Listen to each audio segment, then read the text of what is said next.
So, if your retention strategy in your martial arts school is giving out students of the week cards and just giving high fives at the door, you're treating your members like idiots. And the thing is, they actually know it. Now, I do understand the industry and the gurus will tell you to hand out certificates like each month, students of the week or whatever it is. Pick a student of the week, give out high fives, and it sounds lovely. But there's a problem. The problem is people are not stupid.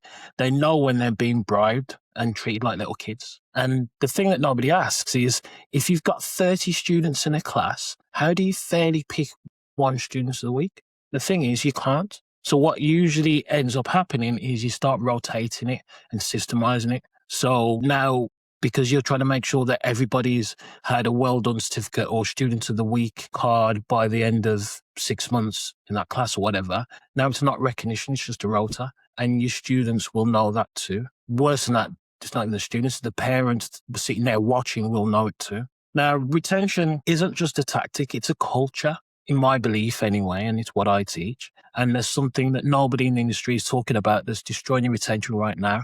And I'll show you exactly what that is. So let me paint you a picture. It's, say, I don't know, half-term school holidays, and you're standing in your training room, your training hall, your dojo, whatever you call it for your art. And the class that usually has like 30 students in has only got in 8 or 12 tonight. And then you have that little voice in your head that starts going, like, are they going to come back? Like, have they quit? Why aren't they dedicated? So what do? You start panicking. And then the next time half term or something comes round, because you don't like quiet classes, you start kind of selling yourself out and start doing games. Let's do games this week. It's going to be fancy dress this week. Let's make it fun. The class is going to be even more fun than normal. And again, it goes back to that bribing your students to show up. The thing is, the reality is, if your classes need gimmicks to get people to come through the door during quiet times, that's telling you something about what the classes are like the rest of the year, surely. Then comes the other lie that you tell yourself. You tell yourself that it's just April, it's always quiet in April. Or it's the May bank holiday week, everybody's off. So, yeah, it's going to be quieter. And you resort to kind of almost accepting that it's going to be really, really quiet and blaming the time of year. But the thing is, that's kind of just avoiding the responsibility of your retention. But why is the real cost? That's what we need to ask ourselves. Because it's not the payments, the standing orders, direct debits, or however you receive your payments. It's deeper than that. The cost is that you start to feel like a failure. You panic when students don't turn up, and you start questioning yourself. Are you even cut out for doing this? Maybe I should just go back to my day job. And when that starts to happen, you start killing the love of your business. And once that goes, everything else follows. Now, if you've ever stood in a quiet class during the holidays and felt that sick feeling in your stomach, this video is definitely for you, because there's a system for this, and I built it the hard way. So here's a system. I call it the 3 retention buckets, and it's built on something that's been around for decades. Now, I built the retention blueprint based on Maslow's hierarchy of needs. You might have heard of it. And it's a psychological model that maps out what human beings actually need in order to thrive. And I've adapted it specifically for martial arts school. You've got to think of it like a building. In this building, you've got 3 buckets. Bucket 1 is the floor. This is your conditions, the environment, the facility, the class quality, the consistency. And it answers one question: is this place actually worth showing up to on a regular basis? So that's bucket 1. Bucket 2 is connection. And this is about belonging, being seen, like feeling like you actually matter as a student. And that answers the question of, do I actually matter here? Does anybody notice me? And this is where staff retention lives. But we'll get into that. Bucket 3 is growth. And this is more about identity, skill mastery, and like leadership and building a legacy. And it answers the biggest question of all when it comes to martial arts training. Is like, am I actually developing into somebody that I'm proud of here? So the journey is really simple. Show up, stay, and then stay forever. And here's the thing that we don't really realize when we're running our schools, is that most of us martial arts school owners are only operating in bucket 1. I mean, some reach bucket 2, but almost nobody is deliberately building bucket 3. And that's where your lifetime members are going to be created. And obviously your future instructors and team members. Now, I've mapped the whole framework out on a cheat sheet. It's completely free. Links in the description somewhere or along with this video. So you can grab it now so you can follow along a little bit easier. Let's go back to bucket 1, the floor. Now, this is where most retention problems actually start, and it's the one people are most blind to.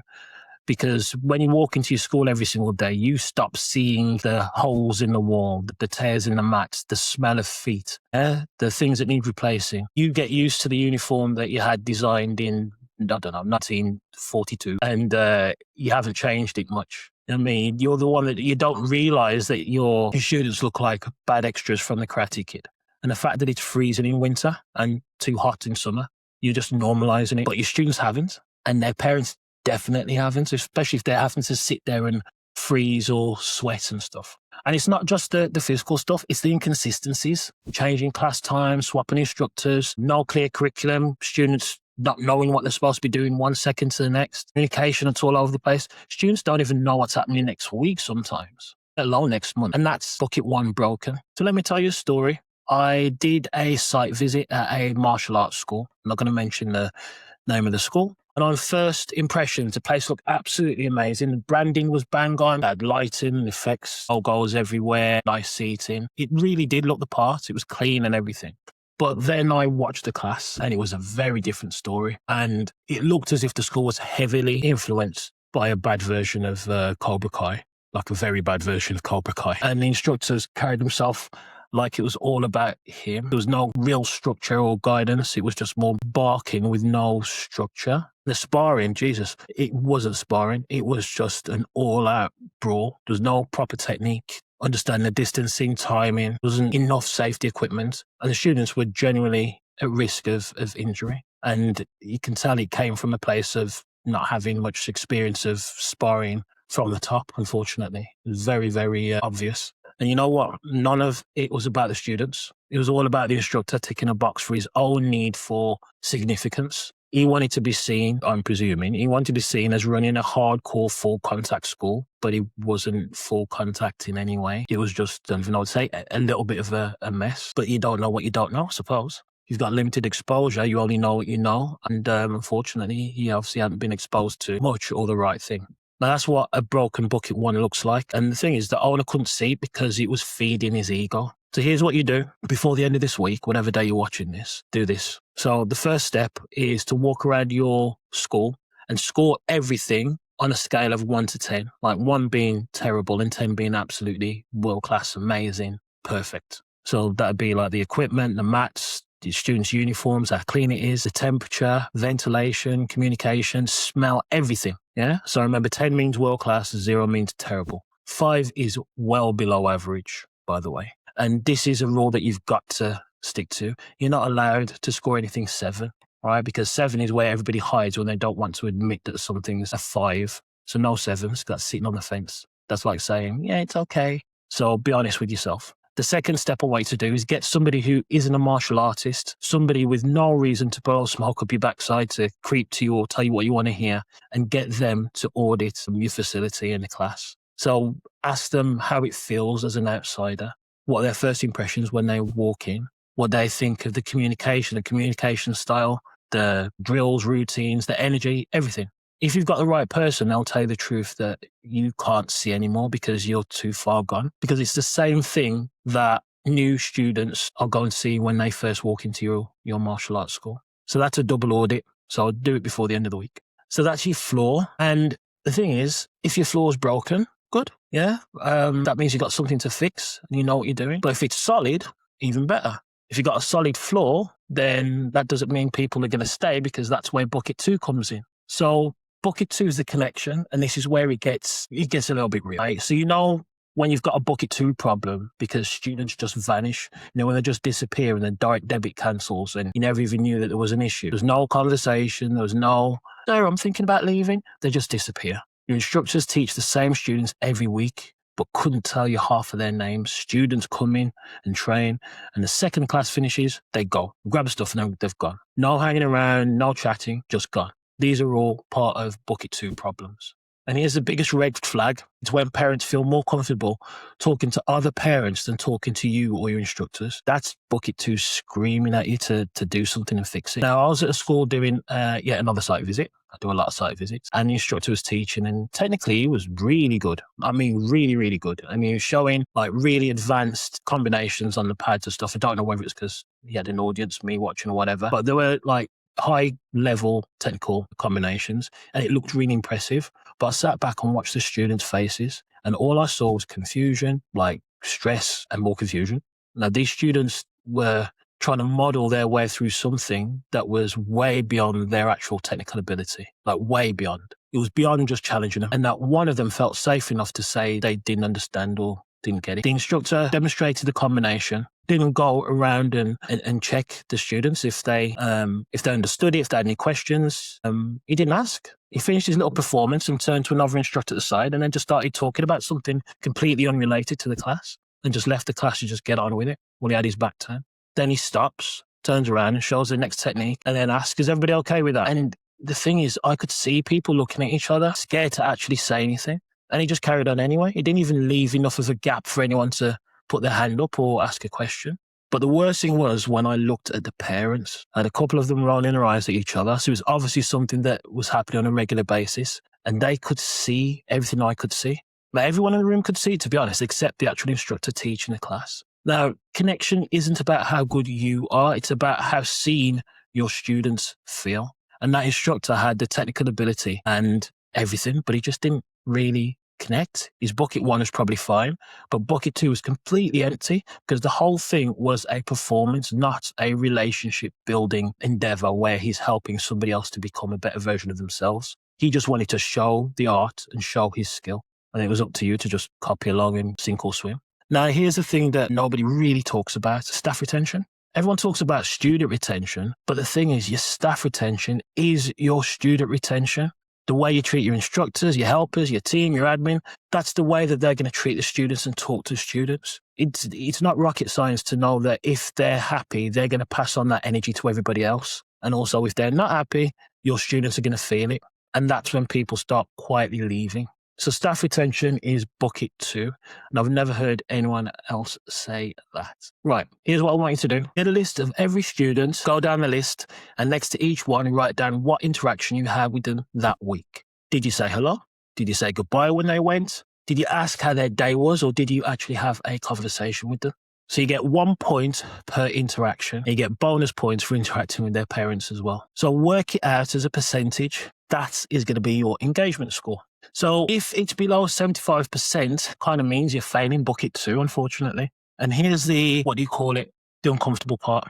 If you can't remember the interaction, then it wasn't impactful enough for them to remember it either. So bucket 3, the growth. This is the one almost nobody builds on purpose. And it's the one that creates lifetime members, raving fans. These are the people that are going to refer you and have their generations come to you. So they'll train you when they're a kid, they grow up, they have kids, then those kids train with you. And that's the knock-on effect when you get this bucket right. So you know school is missing bucket 3 when students take their black belt and just quit. When you don't have anyone who's been training longer than a few years in your school. When you've got no homegrown instructors that have started with you as a white belt and got through to black belt to become instructors. Nobody who grew up in your system and chose to stay and become an instructor and give back. What it looks like day to day is a constant churn of beginners. And here's what that actually costs you personally as a martial artist. You got into this because you love the art. So if you've never got anyone past a certain level, you're stuck teaching the same basics, like repeat over and over again,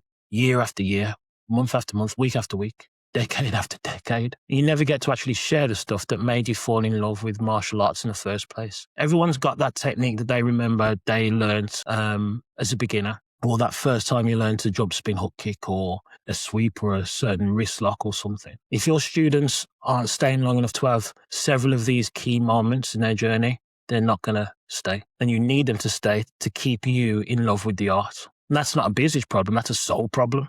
You remember the Cobra Kai school I mentioned earlier on? They didn't have a single black belt. The instructor didn't have a proper curriculum, that's why. And a lot of it was made up on the spot, you could tell. He hadn't reached the kind of high level grade himself, I don't think. So he had nothing to pass on. Everything past a certain point was just theory or made up crap. And the thing that he told himself was he doesn't have any black belts because it's too hard, he's hardcore. It's like, no, you haven't got any black belts because the school isn't good enough. The curriculum's not good enough, the structure's not good enough. The teaching's not good enough. And then when he eventually got desperate, he fast-tracked a couple of teenagers to black belts who left anyway because there was no culture of growth like surrounding that whole process. Now, I'm not here standing up to kind of point fingers like I had it all figured out. I didn't. I didn't do that at all. Just gave gentle pointers and stuff, and I think it has improved a little bit. Now, I had 3 full-time schools that were doing well on the surface, and I was really good at marketing and fortune, getting people in 30, 40, 50 new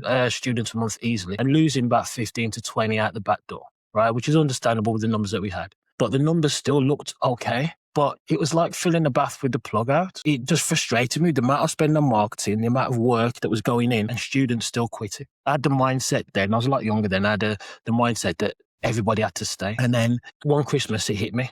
We did a black belt testing, something like 28 candidates, like 26 of them passed. It was a big deal, it was a celebration, right? We had a Christmas party and we had 2 weeks off, as we always do.